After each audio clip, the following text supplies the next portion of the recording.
فرزند زہرا یہ حالات برے ہیں۔ کاشانۂ بصیرت ویب سائٹ، واٹس ایپ اور یوٹیوب چینل پر مشتمل ایک ایسا مکمل پلیٹ فارم جس پر محروم بصارت کے لیے بالخصوص اور تمام افراد کے لیے بالعموم سینکڑوں کی تعداد میں مستند اسلامی کتب دستیاب ہیں۔ لہذا گزارش ہے کہ آپ اپنی ذمہ داری نبھاتے ہوئے کاشانۂ بصیرت کی ویب سائٹ کو وزٹ، واٹس ایپ چینل کو فالو اور یوٹیوب چینل کو سبسکرائب کرنے کے ساتھ ساتھ بیل آئیکن کو پریس کیجئے تاکہ آپ علم کے حصول کے ساتھ ساتھ مذہب اہل بیت کی اشاعت میں بھی اہم کردار ادا کرتے رہیں۔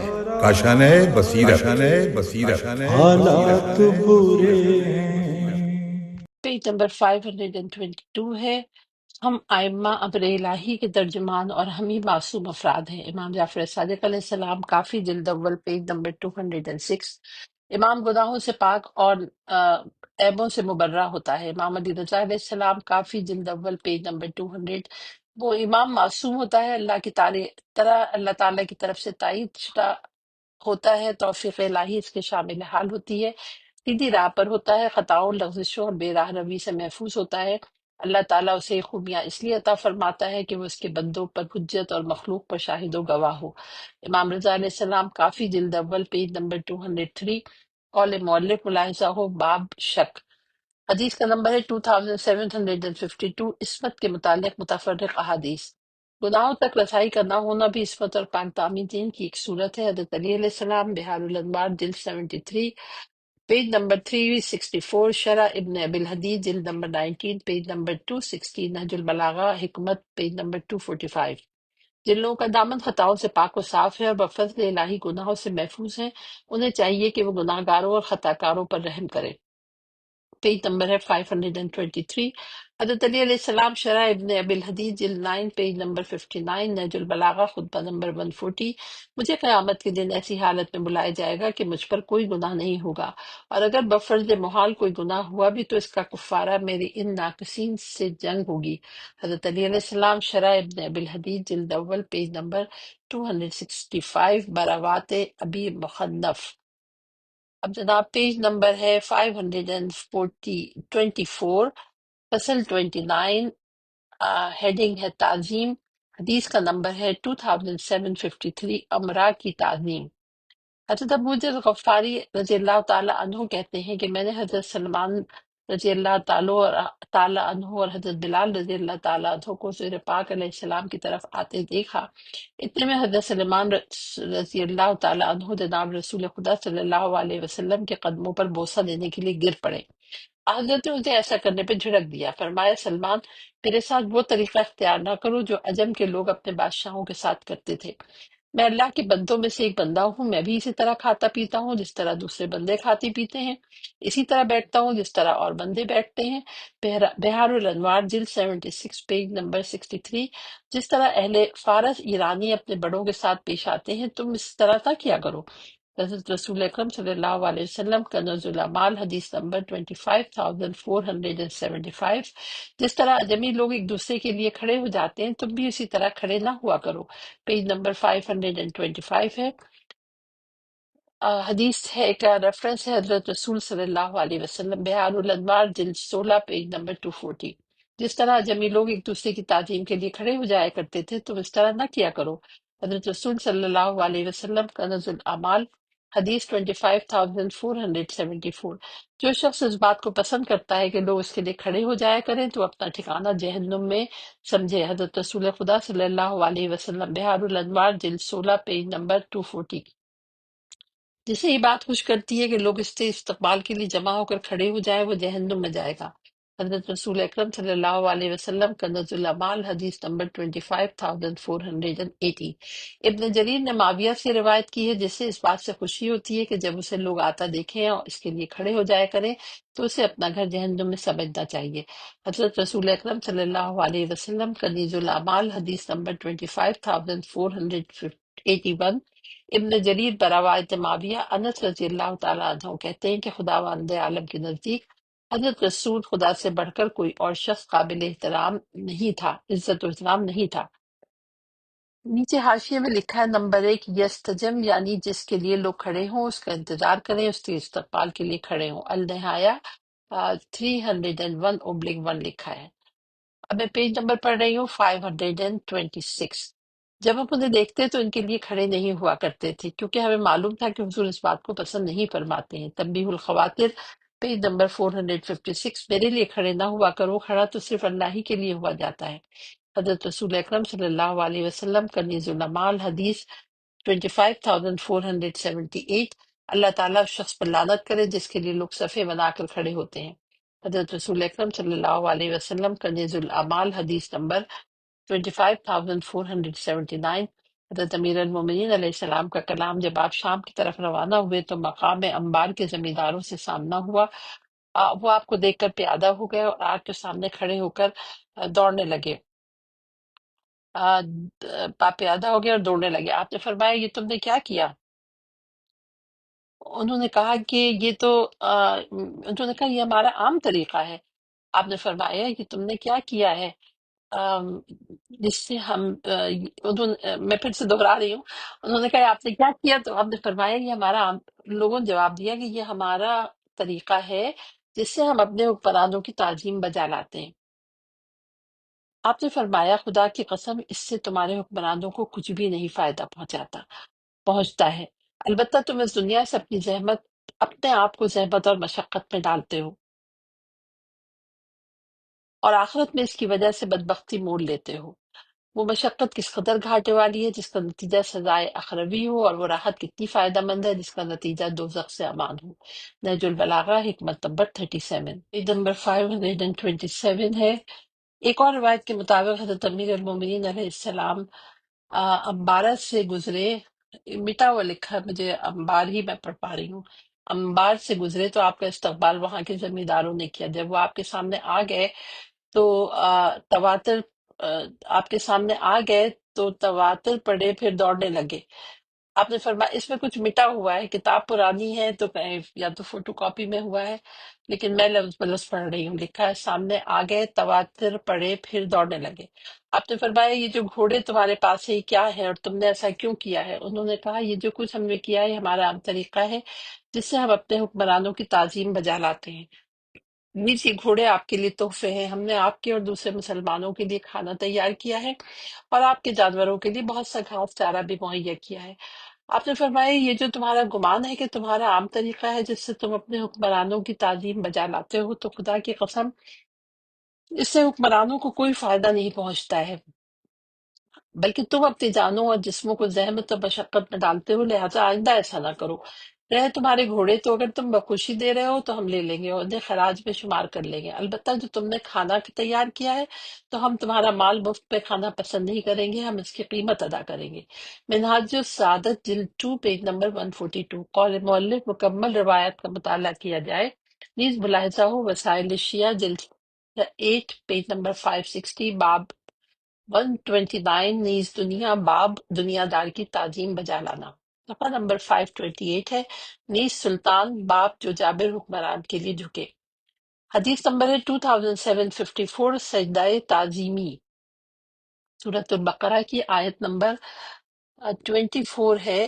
بسم اللہ الرحمن الرحیم، وَإِذْ قُلْنَا لِلْمَلَائِكَةِ اسْجُدُوا لِآدَمَ فَسَجَدُوا إِلَّا إِبْلِيسَ، اور اس وقت کو یاد کرو جب ہم نے فرشتوں سے کہا کہ آدم کو سجدہ کرو، بس سب کے سب سجدے میں گر گئے مگر شیطان نے انکار کیا۔ سورہ یوسف کی آیت نمبر 100 ہے، وَرَفَعَ أَبْوَيْهِ عَلَى الْعَرْشِ وَخَرُّوا لَهُ سُجَّدًا، اور یوسف نے اپنے ماں باپ کو تخت پہ بٹھایا اور یہ سب کے سب یوسف کی تعریف کے واسطے ان کے سامنے سجدے میں گر پڑے۔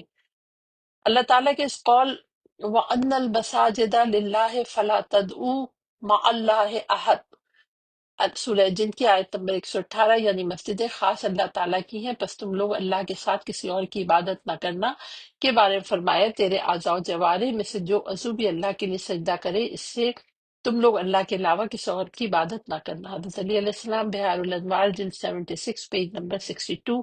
قول مؤلف ملاحظہ ہو ازدواج باب شوہر کے زوجہ پر حقوق، پیج نمبر 529 ہے، حدیث کا نمبر ہے 2755، تعظیم جائز۔ سورہ حج کی آیت نمبر 32 ہے۔ بسم اللہ الرحمن الرحیم وَمَن يُعَظِّمُ شَعَائِرَ اللَّهِ فَإِنَّهَا مِن تَقْوَى الْقُلُوبِ، اور جس شخص نے اللہ تعالیٰ کی نشانیوں کی تعظیم کی تو کچھ شک نہیں کہ یہ بھی دلوں کی پرہیزگاری سے حاصل ہوتی ہے۔ وَمَن يُعَظِّمُ حُرُمَاتِ اللَّهِ فَهُوَ خَيْرٌ لَهُ عِندَ رَبِّهِ، سورہ حج آیت نمبر 20، اور جو شخص اللہ تعالیٰ کی حرمت والی چیز کی تعظیم کرے گا تو یہ اس کے پروردگار کے ہاں اس کے حق میں بہتر ہوگا۔ اسحاق بن عمار کہتے ہیں کہ میں نے حضرت امام جعفر صادق علیہ السلام کی خدمت میں عرض کیا کہ جو شخص کسی کی تعظیم کے لیے اپنی جگہ سے اٹھ کھڑا ہو اس کے بارے میں آپ کیا فرماتے ہیں؟ فرمایا مکروہ ہے، البتہ دیدار شخص کے لیے کھڑا ہونا مکروہ نہیں ہے۔ بہار الانوار جلد 75 پیج نمبر 466، اپنے والد اور استاد کی تعظیم کے لیے کھڑے ہو، پیج نمبر 530 ہے، کھڑے ہو جایا کرو خواہ تم حکمران بھی ہو۔ حضرت علی علیہ السلام قرر الحکم، عالم کے علم کی وجہ سے اس کی تعظیم کرو اور اس سے لڑائی جھگڑا کرنا چھوڑ دو، جاہل کی جہالت کی وجہ سے تعظیم نہ کرو لیکن اسے اپنے سے دور نہ کرو بلکہ اسے اپنے قریب کرو اور اسے تعلیم دو۔ امام موسی کاظم علیہ السلام بہار الانوار جلد 78 پیج نمبر 309۔ جلال الہی کی تعظیم ہوگی اگر بوڑھے حامل قرآن اور امام عادل کی عزت کی جائے۔ حضرت رسول صلی اللہ علیہ وسلم، کنز العمال حدیث 255 25,507، جب تمہارے پاس کسی قوم کا معزز انسان آئے تو اس کی عزت کرو۔ حضرت رسول اکرم صلی اللہ علیہ وسلم، کنز العمال حدیث نمبر 25,487، جب ہجرت حبشہ سے جناب جعفر ابن ابی طالب واپس تشریف لائے تو حضور پاک صلی اللہ علیہ وسلم ان کی تعظیم کے لیے کھڑے ہو گئے اور 12 قدم چل کر ان کا استقبال کیا، انہیں گلے لگا لیا، دونوں آنکھوں کے درمیان پیشانی پہ بوسہ دیا، یہاں تک کہ ان کے دیدار کر کے خوشی سے رو دیے۔ امام حسن عسکری علیہ السلام بہار الانوار جلد 556، مسجد میں ایک شخص حضرت رسول خدا کے پاس آیا، اس وقت آپ وہاں اکیلے تشریف فرماتے، پیج نمبر 531 ہے۔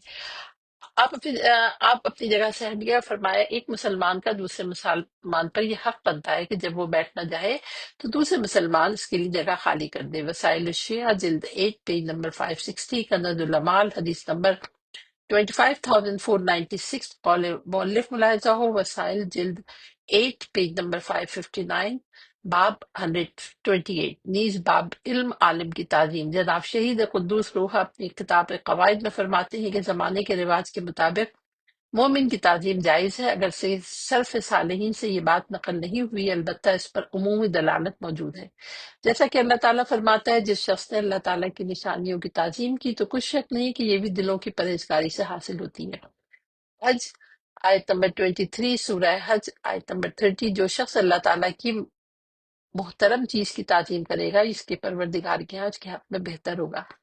اس طرح حضرت صلی اللہ علیہ وسلم کا فرمان ہے کہ آپس میں دشمنی نہ کرو، حسد نہ کرو، پیٹھ نہ پھیرا کرو اور قطع تعلق نہ کرو، بلکہ اللہ کے بندے اور بھائی بھائی بن کر رہو۔ اسی لیے مومن کے لیے کھڑا ہونا، جھک کر اس کی تعظیم کرنا جائز ہوگا، بلکہ بعض اوقات تو واجب ہو جائے گا جب اس کے ترک کرنے سے باہمی بغض، قطع تعلقی اور مومن کی توہین کا پہلو نکلتا ہو۔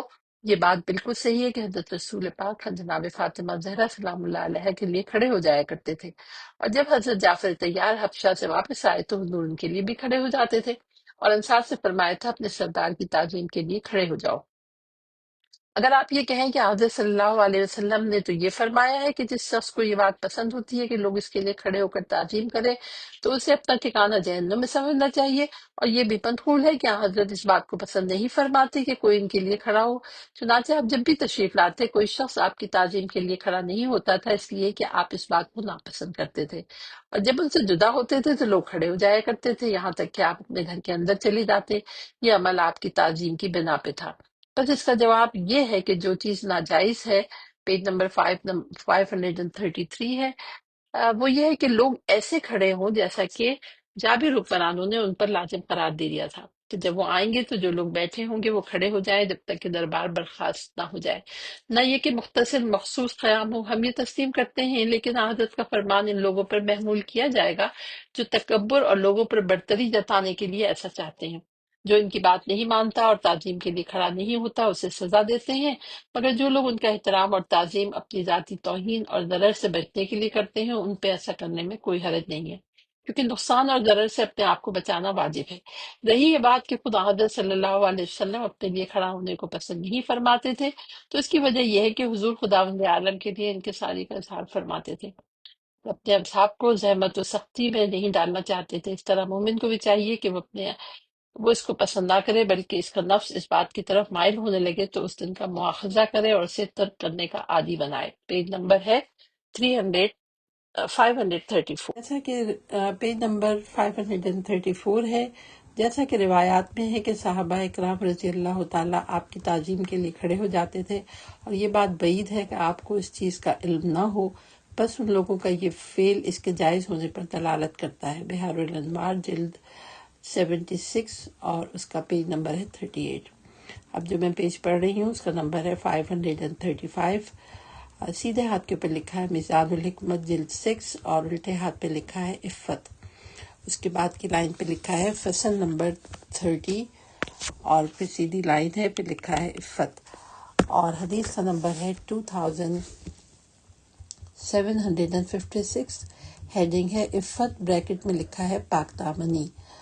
اس کا آغاز ہوتا ہے قرآن مجید کی سورہ نور کی آیت نمبر 33 سے،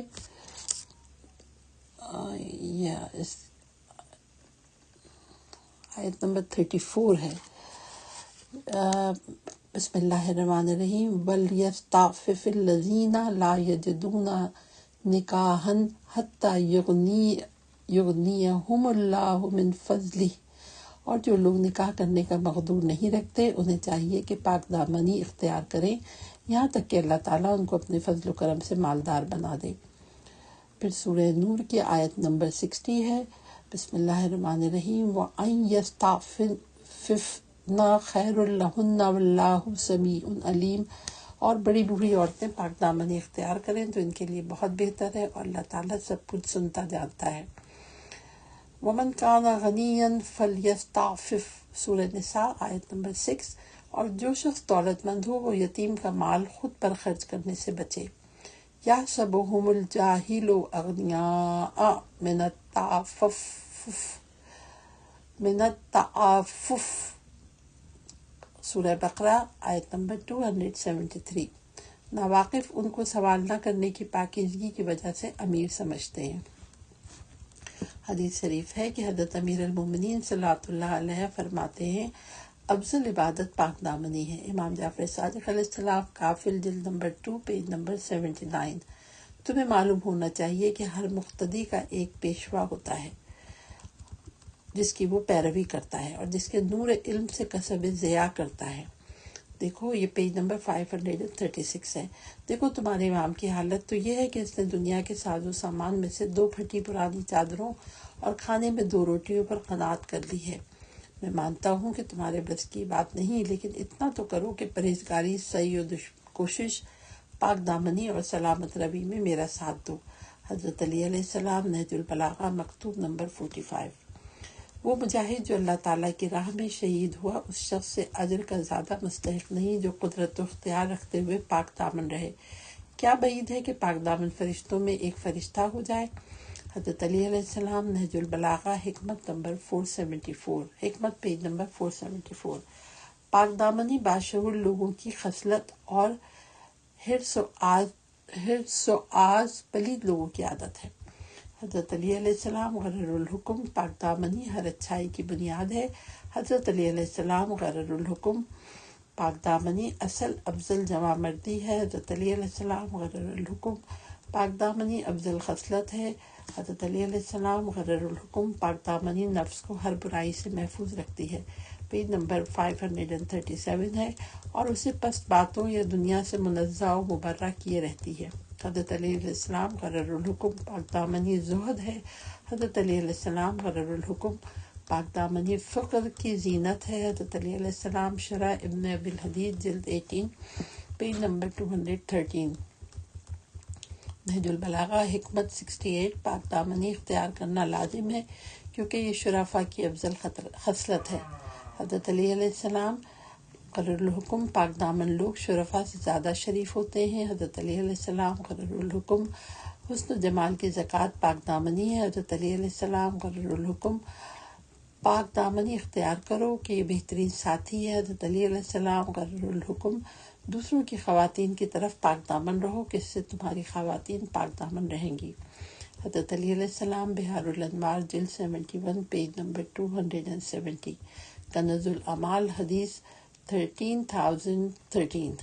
حضرت داؤد علیہ السلام کے زمانے میں ایک عورت تھی جس کے پاس ایک غیر مرد آیا کرتا تھا جس کا آنا پسند نہیں تھا۔ اسی اثنا میں اللہ تعالیٰ نے اس عورت کے دل، پیج نمبر 538 ہے، دل میں یہ بات ڈال دی کہ اس سے کہے کہ جب بھی تم میرے پاس آتے ہو تمہاری بیوی کے پاس کوئی اور شخص آ جاتا ہے۔ بس وہ اپنی بیوی کے پاس چلا گیا تو وہاں پر ایک غیر مرد کو اپنی بیوی کے پاس پایا، جسے وہ حضرت داؤد علیہ السلام کے پاس لے آیا اور کہا یا نبی اللہ، اس نے میرے ساتھ وہ کام کیا ہے جو کوئی کسی کے ساتھ نہیں کرتا۔ آپ نے اس سے پوچھا اس نے کیا کیا ہے؟ اس نے کہا میں نے اس شخص کو اپنی بیوی کے پاس دیکھا ہے۔ اللہ تعالیٰ نے حضرت داؤد علیہ السلام کی طرف وحی فرمائی، آپ اس سے کہہ دیجئے جیسی کرنی ویسی بھرنی۔ من لا یعذر الفقیر جلد نمبر 4 پیج نمبر 14۔ اللہ تعالیٰ باحیا و پاک دامن شخص کو دوست رکھتا ہے اور بدکار چمٹ جانے والے سائل سے دشمنی رکھتا ہے۔ حضرت رسول اکرم صلی اللہ علیہ وسلم بہار الانوار جلد 71 پیج نمبر 270۔ متقین کی صفات میں فرماتے ہیں کہ ان کی ضروریات کم اور نفس خواہشات سے بری ہوتے ہیں۔ حضرت علی علیہ السلام نہج البلاغہ خطبہ نمبر 193۔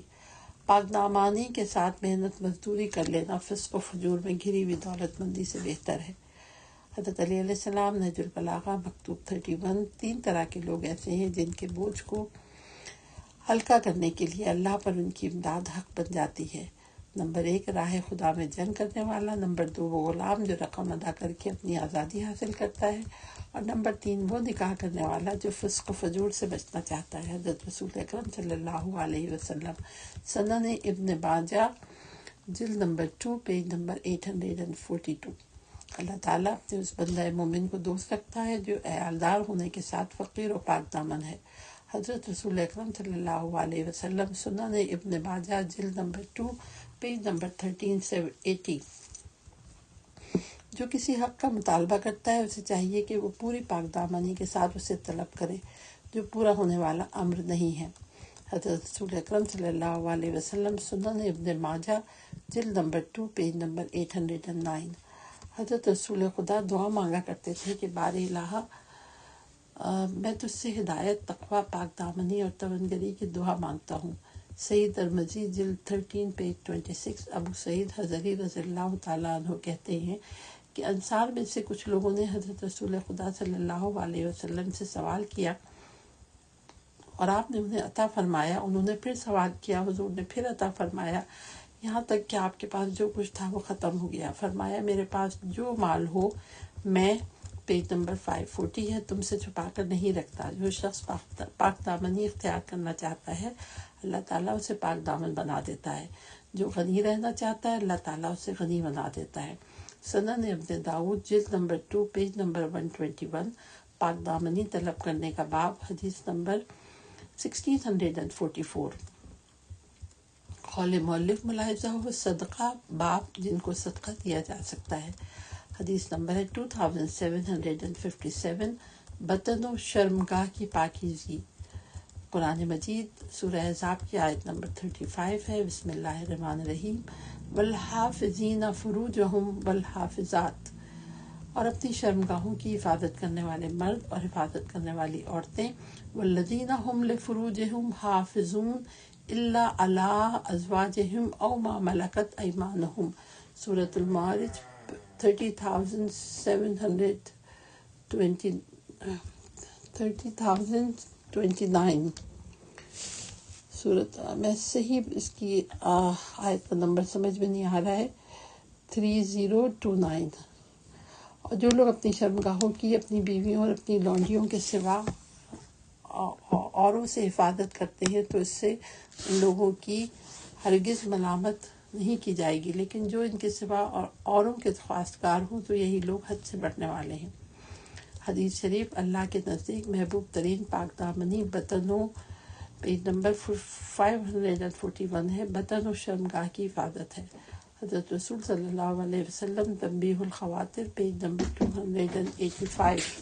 بطن اور شرمگاہ کی حفاظت سے افضل اللہ تعالیٰ کی اور کوئی عبادت نہیں۔ امام محمد باقر علیہ السلام، کافی، جلد نمبر 2، پیج نمبر 79۔ حدیث اول، دوم و ہفتم و ششتم۔ ابو البصیر کہتے ہیں کہ ایک شخص نے امام محمد باقر علیہ السلام سے کہا، میرے اعمال کمزور ہیں، روزے بہت کم رکھ سکتا ہوں، البتہ میری تمنا یہ ہے کہ میں حلال مال ہی کھاؤں۔ آپ نے فرمایا، بطن و شرمگاہ کی پاکیزگی سے کون سی کوشش افضل ہو سکتی ہے؟ کافی، جلد نمبر 2، پیج نمبر 79۔ محاسن بقی کی منقولہ روایت کے مطابق ہے، لیکن میری تمنا یہ ہے کہ صرف حلال ہی کھاؤں اور حلال ہی سے نکاح کروں۔ حضرت نے فرمایا، بطن و شرمگاہ کی پاکیزگی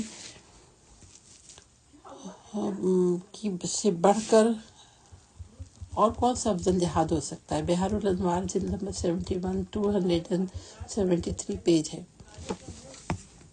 اللہ تعالیٰ کو جب کسی بندے کی بہتری مطلوب ہوتی ہے تو اس کے بطن و شرمگاہ کو پاکیزہ بنا دیتا ہے۔ حضرت علی علیہ السلام غرر الحکم، میری امت کے اکثر لوگ 2 طرح کے سوراخوں سے جہنم میں جائیں گے۔ 542 پیج ہے۔ نمبر 1 شکم، نمبر 2 شرمگاہ۔ حضرت رسول صلی اللہ علیہ وسلم، کافی، جلد 2، پیج نمبر 79۔ میں اپنی بعد اپنی امت کے 3 کاموں سے خائف ہوں۔ نمبر 1 معرفت کے بعد گمراہی، نمبر 2 فتنوں کا گمراہ کرنا، نمبر 3 بطن و شرمگاہ کی شہوت۔ حضرت رسول اکرم صلی اللہ علیہ وسلم، کافی، جلد 2، پیج نمبر 79۔ حضرت موسیٰ علیہ السلام نے اپنے آپ کو 8 یا 10 سال تک اجرت پر دے دیا، لیکن شرمگاہ اور بطن کو محفوظ رکھا۔ حضرت رسول اکرم صلی اللہ علیہ وسلم، ابن ماجہ، جلد 2، پیج نمبر 817۔ قول مؤلف ملاحظہ ہو، جنت باب ان لوگوں کو بہشت کی ضمانت مل چکی ہے، نیز باب بہت بڑی پاکدامانی، نیز بحار الانوار، جلد 71، پیج نمبر 268، باب 77۔ حدیث نمبر ہے 2758۔ اصل پاک دامنی قناعت ہے، جس کا پھل رنج غم میں کمی ہے، پیج نمبر 543 ہے۔ حضرت علی علیہ السلام، بحار الانوار، جلد 78، پیج نمبر 7۔ قناعت کا سبب پاک دامانی ہے۔ حضرت علی علیہ السلام، غرر الحکم، بقدر کفایت ہر چیز پر راضی رہنا پاک دامنی تک پہنچا دیتا ہے۔ حضرت علی علیہ السلام، غرر الحکم، انسان کی جتنی ہمت ہو اتنی ہی اس کی قدر و قیمت ہے، اور جتنی غیرت ہوگی اتنی ہی پاک دامنی ہوگی۔ حضرت علی علیہ السلام، بحار الانوار، جلد 70، پیج نمبر 4، نہج البلاغہ، حکمت 47۔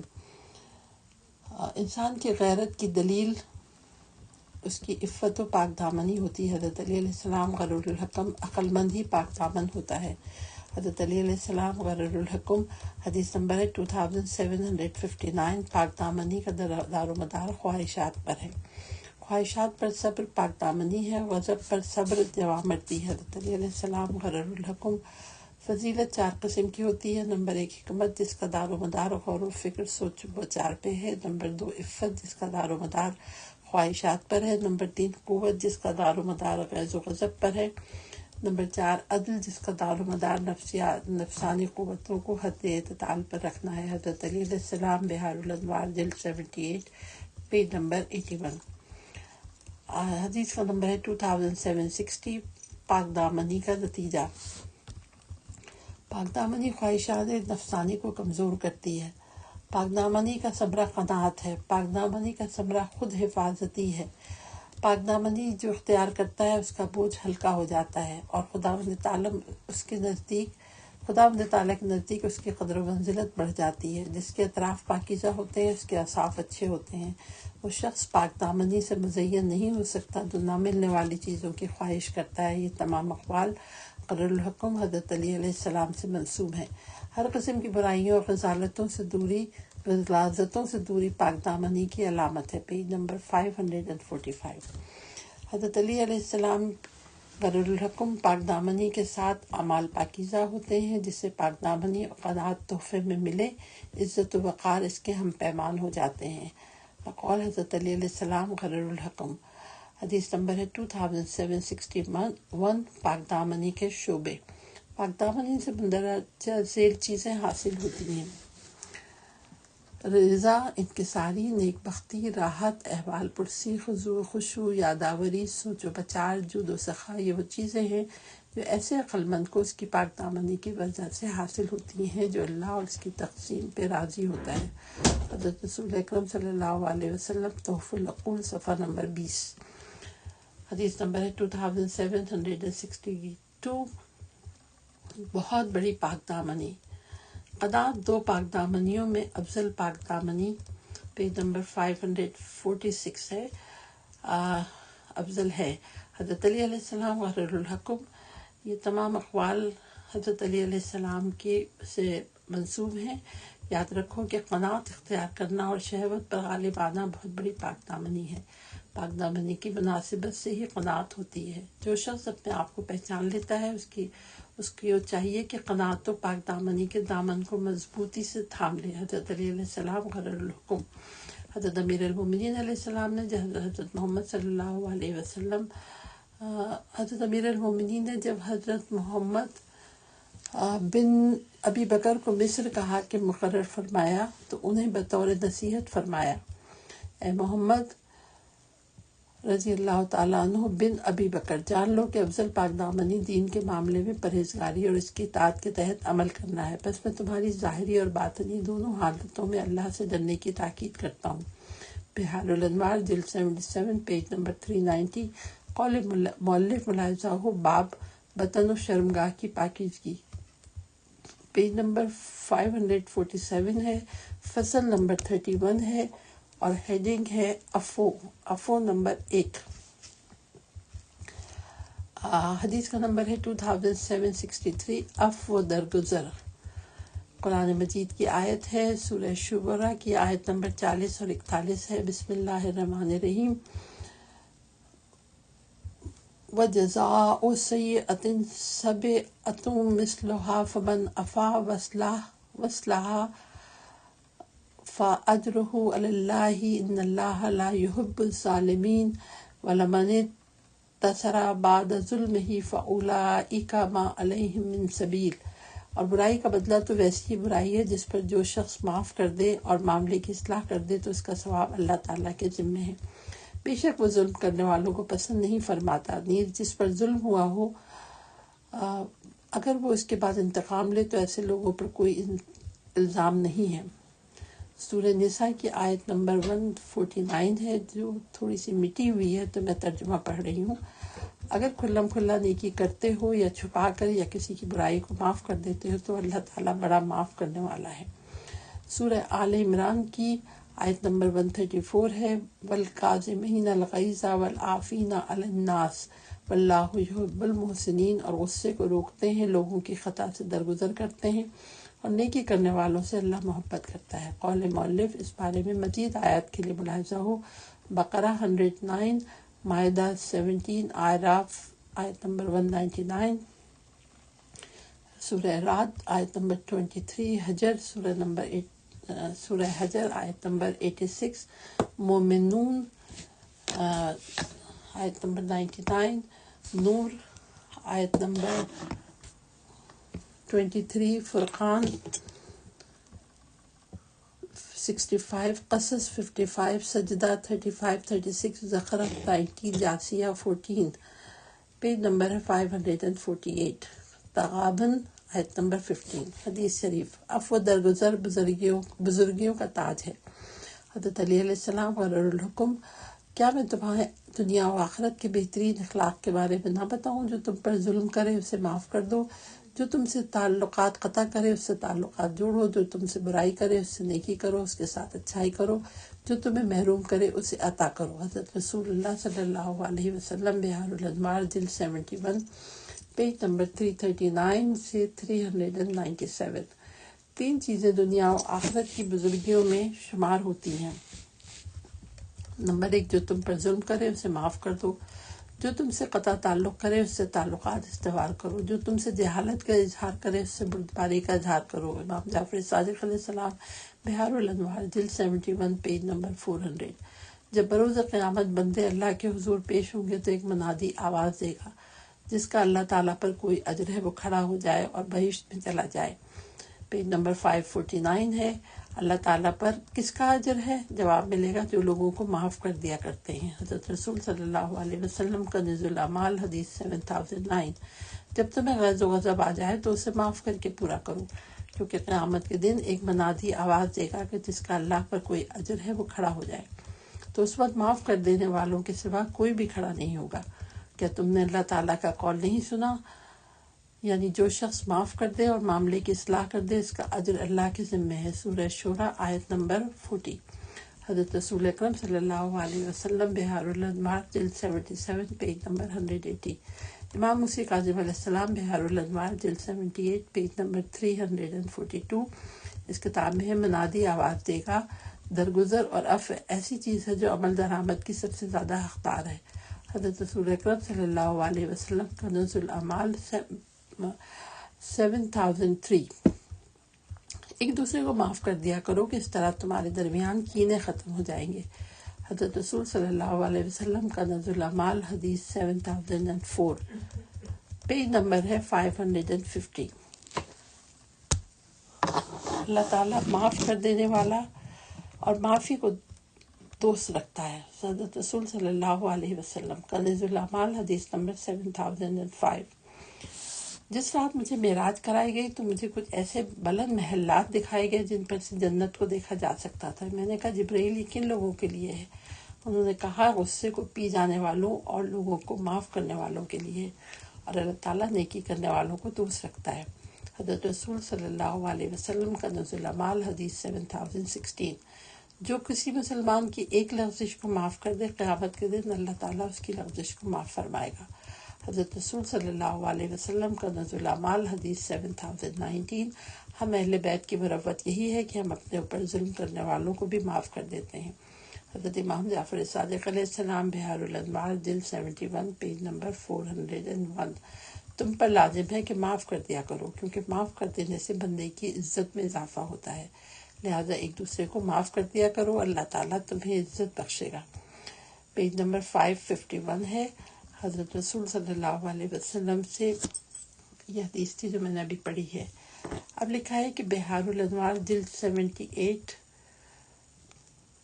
پیج نمبر 401، بحار الانوار جلد 71 پیج نمبر 401، پیج نمبر 419، کافی جلد 28 پیج نمبر 108۔ لہذا معاف کر دیا کرو، اللہ تعالیٰ تمہیں عزت دے گا۔ حضرت رسول اکرم صلی اللہ علیہ وسلم کنز الاعمال حدیث 7012۔ جو شخص اپنے اوپر ہونے والے کسی ظلم کو معاف کر دے اللہ تعالیٰ اس کے بدلے میں اسے دنیا اور آخرت میں عزت فرمائے گا۔ حضرت رسول صلی اللہ علیہ وسلم بحار الانوار جلد 71 پیج 420، جلد 77 پیج نمبر 121۔ زیادہ معاف کر دینے والے کی عمر میں اضافہ ہوتا ہے۔ حضرت رسول اکرم صلی اللہ علیہ وسلم بحار الانوار جلد 75 پیج نمبر 259۔ سزا دینے پہ پشیمانی سے معاف کر دے پر پشیمانی ہونا زیادہ آسان ہے۔ سزا دینے پر پشیمانی سے معاف کر دینے پر پشیمان ہونا زیادہ آسان ہے۔ حضرت امام محمد باقر علیہ السلام کافی جلد نمبر 2 پیج نمبر 108۔ ابن فضال کہتے ہیں کہ میں نے حضرت ابو الحسن امام موسیٰ کاظم علیہ السلام کو فرماتے سنا، جب دو گروہ آپس میں لڑائی کے لیے آمنے سامنے ہوتے ہیں تو ان میں زیادہ درگزر کرنے والا ہوتا ہے وہی کامیاب ہوتا ہے۔ کافی جلد نمبر 2 پیج نمبر 108۔ بادشاہ کا درگزر سے کام لینا ملک کی حفاظت کا موجب ہوتا ہے۔ Page number 552۔ یہاں پر میں رک جاتی ہوں، اب میں نیکسٹ پیج پڑھوں گی 552 پیج پڑھوں گی میں۔